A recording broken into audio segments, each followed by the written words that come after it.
கர்த்தர் உங்க மேல அன்பா இருக்காரா? எல்லார் மேலேயும் அன்பா இருக்கிறாரா? எல்லார் மேலேயும் பிரியமா இருக்கிறாரான்னு கேட்டால் கிடையாது. சில மேல கர்த்தர் பிரியமா இல்லை. ஏன் இல்லைன்னா அவங்க விசுவாசத்துல வாழலை.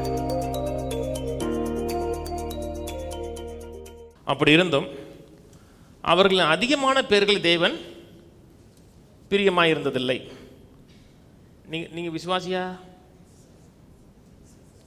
விசுவாசத்தில் வாழ்றீங்களா? அப்படின்னா கர்த்தர் பிரியப்படுவார். விசுவாசிக்கிறவன் மேல கர்த்தர் பிரியப்படுகிறார்.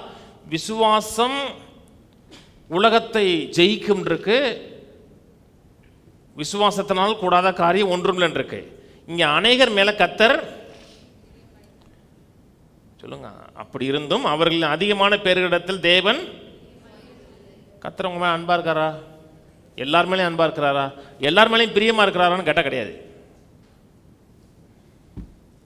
சிலர் மேலே கர்த்தர் பிரியமா இல்லை. ஏன் இல்லைன்னா அவங்க விசுவாசத்தில் வாழலை. வாசிப்போம். அப்படி இருந்தும் அவர்களின் அதிகமான பேர்களிடத்தில் தேவன் பிரியமா இருந்ததில்லை. ஆதலால் வனாந்திரத்தில் அவர்கள் அழிக்கப்பட்டார்கள். 11ஆம் வசனம். இவைகளெல்லாம் திஷ்டாந்தங்களாக அவர்களுக்கு சம்பவித்தது. உலகத்தின் முடிவு காலத்தில் உள்ள நமக்கு எச்சரிப்பு உண்டாகும்படி எழுதப்பட்டிருக்கிறது. கவனிங்க, இவையெல்லாம் நமக்கு பாடமா இருக்கு. நமக்கு ஒரு எச்சரிப்பு இருக்க முடியாது இருக்கு. அவங்க உள்ள போக முடியல. ஏன் போக முடியல? எபிரேயர் 3ஆம் அதிகாரம் 4ஆம் அதிகாரம் என்னாகும் 13, 14 சொல்லுகிறது அவங்களோட அவிசுவாசத்தினால் உள்ள போக முடியலன்னு இருக்கு. விசுவாசிக்க மறுத்தாங்கன்னா 10 முறை பரிச்சு பார்க்குறாங்க. 10 முறை வனாந்தர செத்து போவோங்கிறாங்க. நீங்கள் ஒரு முறை அவிசுவாசிக்கிறதுனால உங்கள் வாழ்க்கையில் அற்புதம் நடக்காமல் போகுதுன்னு சொல்ல முடியாது. அவங்க மனது முழுதும் அவிசுவாசத்தை தவிர ஒன்றுமே இல்லை. விசுவாசத்துக்கு பாயிண்டே இல்லை. முழுக்க பூர்ணமாக விசுவாசிக்கிறவங்க செத்து போகண்டு. நம்ம பிழைக்க முடியாதுங்கிறதுல கான்ஃபிடென்ட்டாக இருக்காங்க.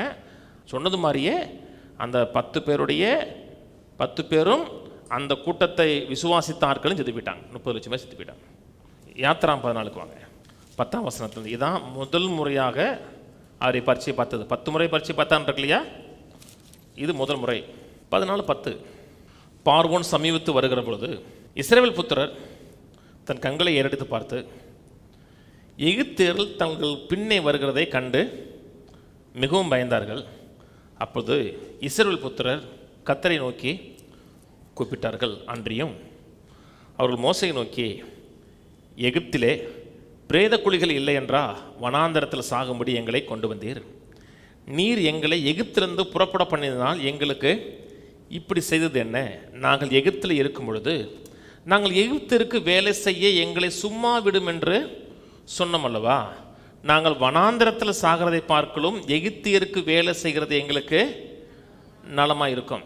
அவிசுவாசத்துடைய பிரதானமான காரியம் எதை பார்க்குதோ அதுக்கு ஏற்றமாக ரெஸ்பாண்ட் பண்ணும்.